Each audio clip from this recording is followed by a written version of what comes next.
Hi friends, welcome to our channel JSW TV. Harihara వీరమల్లో కథ కృష్ణా నదీ తీరంలో దొరికిన విలువైన కోహినూర్ వజ్రం కులీ కుతుబ్ షాల దగ్గర నుంచి మొఘళ్ల వద్దకు ఎలా చేరిందో చెప్పే కథ అని ఏపీ ఉప ముఖ్యమంత్రి హరిహర వీరమల్లు కథానాయకుడు పవన్ కళ్యాణ్ తాజా ఇంటర్వ్యూలో స్పష్టం చేశారు. హిందువులు బతకాలంటే పన్నులు కట్టాలనే మొఘల్ పాలకుడు ఔరంగజేబు నిజ స్వరూపాన్ని తెలిపే కథ ఇది. తనకు అడ్డొచ్చిన రక్త సంబంధికులనే చంపిన ఔరంగజేబు స్వరూపాన్ని తెలిపే గొప్ప కథ అని అన్నారు. హరిహర వీరమల్లు పాత్ర పూర్తిగా కల్పితం.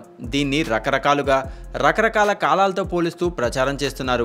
సర్వాయి పాపన్న కథని మరో వీరుడి కథగా సోషల్ మీడియాలో విస్తృతంగా ప్రచారం జరుగుతోంది. కానీ ఇందులో అంతర్లీనంగా ఔరంగజేబ్ పాపాలను చూపిస్తున్నామన్నారు. ధర్మం కోసం పోరాడిన యోధుడి సినిమా ఇది. హిందువుగా బతకాలంటే పన్ను కట్టాల్సిన పరిస్థితిలో ధర్మాన్ని కాపాడేందుకు చేసే పోరాటం ఈ సినిమాలో చూపించామన్నారు. పవన్ కళ్యాణ్ చెప్పిన దాని ప్రకారం చూస్తే ఈ సినిమాలో కోహినూర్ వజ్రం కోసం వెతికేవాడిగా వీరమల్లు పాత్ర ఉంటుందని, అలానే ఔరంగజేబ్ లాంటి కుట్రదారుకు జవాబిచ్చేవాడిగాను పవన్ కళ్యాణ్ పాత్రని మనం చూడొచ్చు. హరిహర వీరమల్లు చిత్రం జూలై 24న రిలీజ్ కు సిద్ధమవుతుంది. ప్రస్తుతానికైతే 2 తెలుగు రాష్ట్రాల్లో పవన్ ఫ్యాన్స్ హంగామా పీక్స్ కి చేరుకుంది.